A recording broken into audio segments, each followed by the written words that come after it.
G'day guys, you're back with MiracleMAX. Welcome. You know, it's pretty hard to get out of bed in these sub-zero temperatures that we've been experiencing lately, and it's hard to get up and running in the mornings, I must admit.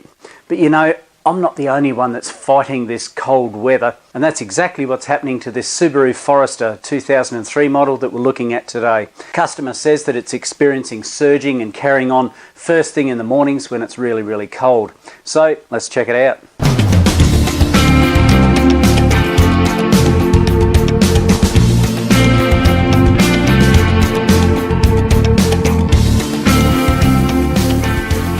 So, while I can't guarantee that I can reproduce the faults, at least it's worth giving it a try. This vehicle has had quite a bit of work done on it recently, including oxygen sensors, which will be in a different video. It's got over 255,000 Ks on the clock. I don't think it's been maintained too well, probably had a bit of a hard life. So all we can do is try and reproduce the fault, see what we can do about it.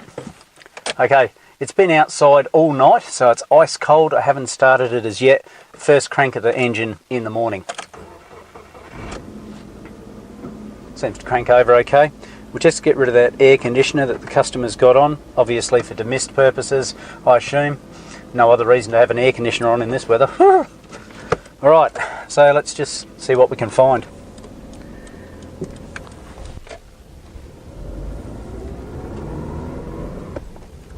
Doesn't feel too bad.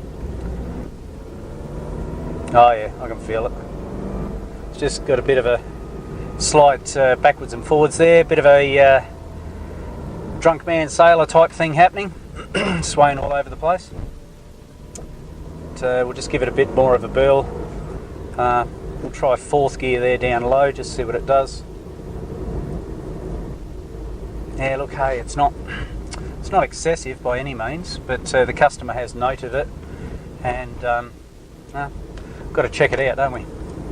Just going to take it out the road very, very quickly and then head back to the workshop, see if I can notice anything strange. But yeah, there definitely was some surging there, and I can feel it now. It's just sort of hesitating backwards and forwards. Nothing major, but customer wants it looked at, so that's what we'll do. Okay, we'll head back to the workshop now. Back to the Batcave. As I mentioned, this thing has had some oxygen sensor issues, and I've got those sorted. So while it was in, I thought, well, I'll just do a quick scan on it and see if those faults have come back or if there's any other issues that might relate to our surging. So scan tool seems to indicate that everything's all honky-dory. So now that we've got all the technical stuff out the road using the scan tool, etc., I'm going to start with the basics. So let's have a think about it. What seems to be worse when it's cold than compared to when it's hot can be a bit iffy in this, so I'm not going to state dogmatically that that can be the case. But in this particular case, I've seen it several times where vacuum leaks can be worse when they're cold compared to when they're hot. And it's first thing in the morning when it's really, really cold. Reason being is because metal expands, gaskets shut over, all sorts of things that affect vacuum leaks. So you've probably seen one of my earlier videos dealing with the old homemade paint tin smoke machine. So I'll put a link in later on and you'll be able to check that out. But I'm going to put that to use yet again. See if we can find any vacuum leaks that might be causing the problem. So while this might look a little bit messy, the old paint tin hoses and bits and pieces everywhere, but we've got to start with the basics, okay? So if we can find an air leak, then it's most likely that could be our problem. So let's crank up the smoke machine and see what happens. As you can see, I put a plastic bag over the throttle body here. That's to stop any smoke leaking backwards. We want to retain it. We want to make it a sealed unit. So I've pulled off my, I don't know what that is, just a vacuum hose here, put it onto my port here, onto my smoke machine. So at this point, the batteries in my microphone go flat, so I'll have to overdub it. Okay, so it's actually from the EGR valve, as you can see there. Smoke coming out quite liberally, and if I just put a little more air into it with the compressed air, the old paint tin stretches out a bit, but it's all good. You can see clearly that the smoke is coming from the EGR valve, which I figured it might be anyway. Of course, with anything that's related to exhaust systems, we end up with rust, don't we? Those bolts are looking pretty crusty there, so I'm going to hit them with a bit of the homebrew. Freeze and release stuff. I don't mind this, it's pretty good. And hopefully Go away, have a cuppa or something, come back when it's soaked in a little bit, and hopefully those bolts should come off nice. Because sometimes with exhaust bolts, as I mentioned, they can get a bit touchy. What we'll do is just get that hose out for now. I'm going to use a single hex socket, as you can see there, little bar on there, and I'm going to tighten first. Say what now? Tighten first? Yes, that's correct. If you break the seal by tightening it first, just like that, all you got to do is crack it. Generally, it will come off nice. Okay, do that with the other one. Tighten first, just like that, and then it should back off nicely. Easy peasy. Then it's just a matter of removing those bolts. I'll just pull that off, get my plug off first, make sure all my connectors are in, then I'll just get that off, and Bob's your uncle. That one there's a little bit tighter, but not too bad. So I should give it a bit more spray.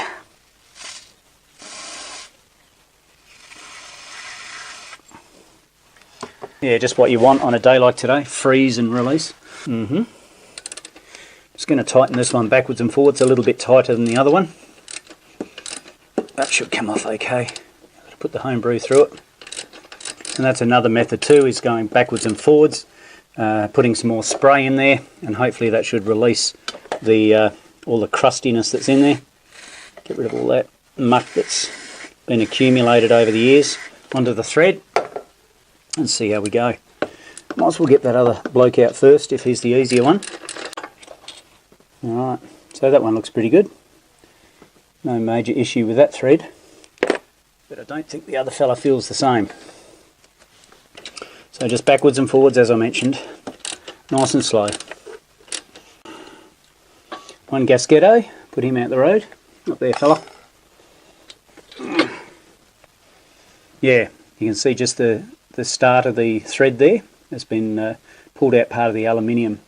So I'll tidy that up and make sure that it's all good to go back in, that it hasn't damaged any of the thread in the inlet manifold either. This section here is where the leak is coming from. This is where there's a seal in there, and that goes between this section and this section, the inlet manifold side of things and the exhaust manifold side of things, or the exhaust and inlet, and that's where you get your leak from. So that's where the vacuum comes from. Then air gets drawn in here, in through here, sorry, and then goes into the intake manifold and makes it lean. That's not what we want. That can create all those sort of surging issues that we've seen on this one. I've used a scraper to clean up any muck that's there and give it a good wipe down, make sure it's all okay. I've checked the thread in there, it's all good. And I've repaired those bolts, particularly, which one was it? I can't even see which one it was now. But both of these bolts had a little bit of dodgification on there, but they're all good now. Cleaned them up with a thread file and then on the wire buff just to tidy them up. Now, to stop that happening again, we can use a bit of anti-seize compound. Good stuff. And all we do is put a tiny bit on the thread. I'll probably also put some on the back of the head of the bolt there as well, and that'll stop it locking onto the housing. Just a bit of that, and then we can chuck it all together. It's also important to make sure you put on a new gasket. The other gasket is flattened out. All these raised areas would be flat now and won't seal properly. Easy peasy buckets of sneezy. Once we put our bolts through the gasket housing, pop him back into place. Sweet as, bro.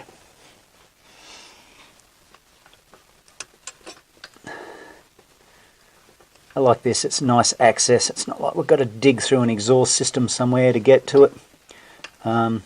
These have a pipe that leads down to the exhaust, so that's all good. It's not that hard.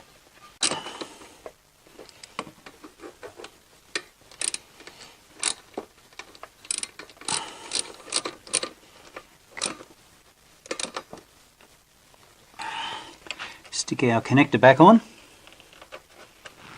like that. That nice clippy sound. Hoses back into place, and get my plastic bag out. And I might just hook up the scan tool again so that I can check and see that the EGR is actually operating correctly. So I've just got my G-scan back on again, double check for fault codes, none. So I'm now going into data analysis there. Hopefully you guys can see that. Try and get a bit of a light off it. So we'll start it up and see what we got. EGR step quality, 0 steps. And is there anything else that we should be looking at maybe? just EGR related. There's no code, so it's no use going full blown into it, so that should be okay. We'll just have a look at that and we'll graph it and see what we find when we most likely it'll have to get up to temperature and a few other odds and sods and RPM and all sorts of things, so we'll just see what happens there. Let's get up to temperature first. Might even have to take it for a road test to get it to activate, I don't know. But I'll just get it warm first. Perhaps I should take it for a road test while it's cold too, just to see what it looks like. See if we've got rid of that surging issue. Well, certainly idles a lot better. Get you fellas to come along for a ride. Need to put your seatbelt on there, fella. In you go. It's nice and tight.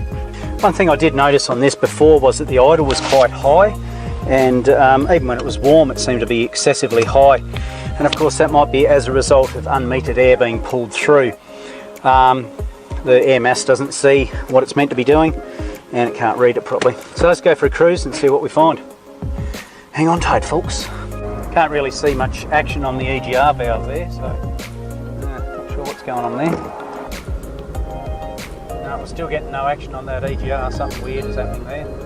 As you can see, we've still got no step happening. I don't know what the go is, but I'll let the customer know there may be another issue, but that's for another day. So it should have some sort of step when we accelerate. And look, the temperature is almost at operating temperature, so I believe that that should be operating. I wasn't happy. I did some checks before,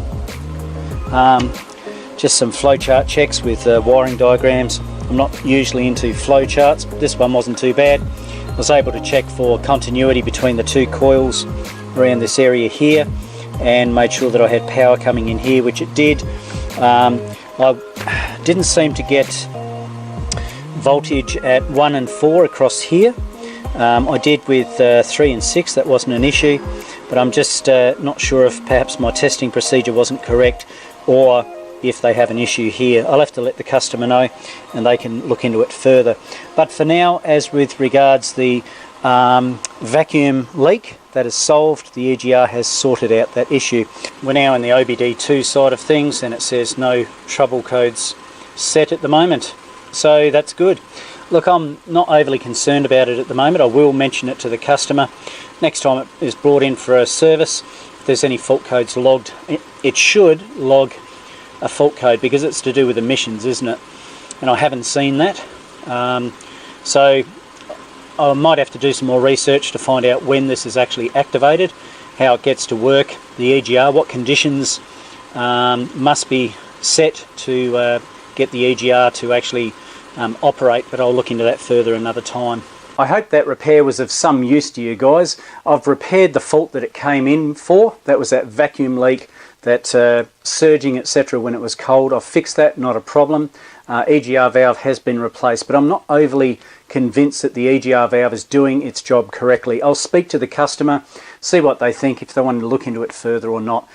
In actual fact, it should have come up with a fault code being within the emissions side of things. It should have come up in the OBD2 side of things, so I'm not sure that it actually has a fault, or perhaps I just don't know the actual working conditions of the EGR, what conditions must be met before it gets up and running. But for now, I've repaired the fault that it came in for. So I hope you enjoyed this video, guys. As usual, I'm happy to have you comment down below. If you haven't already, please subscribe, give it a like. Don't forget about that notification bell. So until next time, guys, we shall catch you later. MiracleMAX signing off. Bye.